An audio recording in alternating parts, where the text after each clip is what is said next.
Hello, আজকে জীবনে একটি নতুন অভিজ্ঞতা হতে যাচ্ছে। এখন যে জায়গাটিতে আছি এটা হচ্ছে কাঞ্চন রেল ব্রিজ। হ্যাঁ, আপনাদের ব্যাক ক্যামেরা যদি দেখাই আমি,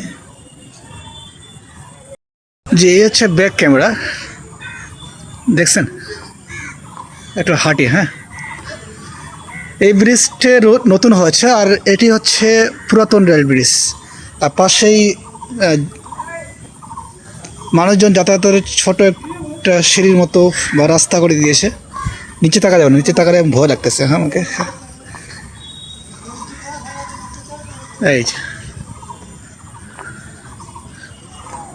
এই ব্রিজটা পূর্ণভবা নদীর তীরে নদীর উপর অবস্থিত। অনেক সুন্দর একটা জায়গা। তো এখানে আসার উদ্দেশ্য হচ্ছে 90 দশকে একটি সিনেমা হয়েছিল, সেটা হচ্ছে আমার বন্ধু রাশেদ। আমি নামটা আবার মনে করে দিচ্ছি, আমার বন্ধু রাশেদ। আমার বন্ধু রাশেদ সিনেমা শুটিং করা হয়েছিল পুরাতন রেল ব্রিজে। হ্যাঁ, যার স্মৃতি এখনও বহন করে আছে। আমরা একটু আসছি, এবার আছি, আমরা পুরো ভিউটা নেওয়ার চেষ্টা করছি। হ্যাঁ, এই আকাশ থেকে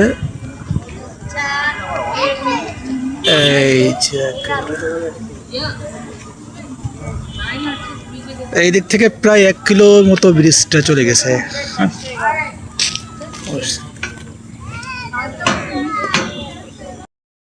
এটা হচ্ছে পুরাতন রেল ব্রিজ। অনেকে আসছে নিতে, ছুটিতে বেড়াচ্ছে।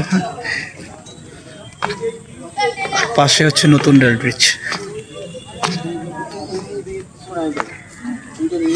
ও,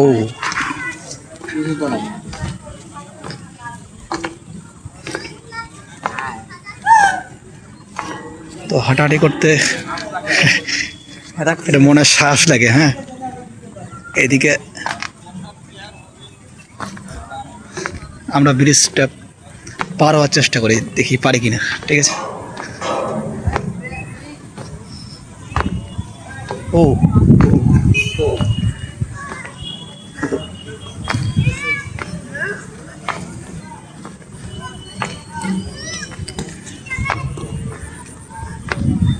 এই যে একটু ভিউ নেই। আরেকটা জিনিস বলে রাখি, এই ব্রিজ রেল ব্রিজ দিয়ে দিনাজপুর সদর এবং দিনাজপুর, বিরল, সেতাবগঞ্জ, পীরগঞ্জ, ঠাকুরগাঁ জেলার সাথে রেল সংযুক্ত হয়েছে। মানে এবং এই রেল লাইন দিয়ে যে ট্রেন যায় সেটা হচ্ছে আন্তনগর ট্রেন, পঞ্চগড় এক্সপ্রেস বলেন, একতা এক্সপ্রেস, এই রেল লাইন দিয়ে যাতায়াত করে। উত্তরবঙ্গের মানুষের জন্য এই রেল সেতুটা ব্রিজটা অনেক গুরুত্বপূর্ণ। ঠিক আছে।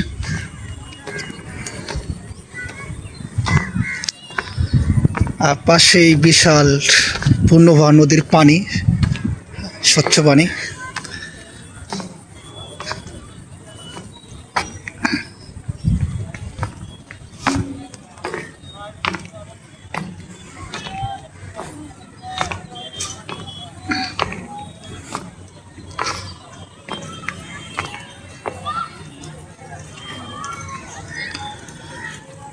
তো এই ছিল আজকে কাঞ্চন রেল ব্রিজ নিয়ে কথা বলা এবং আপনাদেরকে দেখানোর উদ্দেশ্যে। এই পর্যন্ত ভালো থাকবেন। আবার কোনো দিন দেখা হলে হয়তো আসবো এই জায়গায়। আসসালামু আলাইকুম।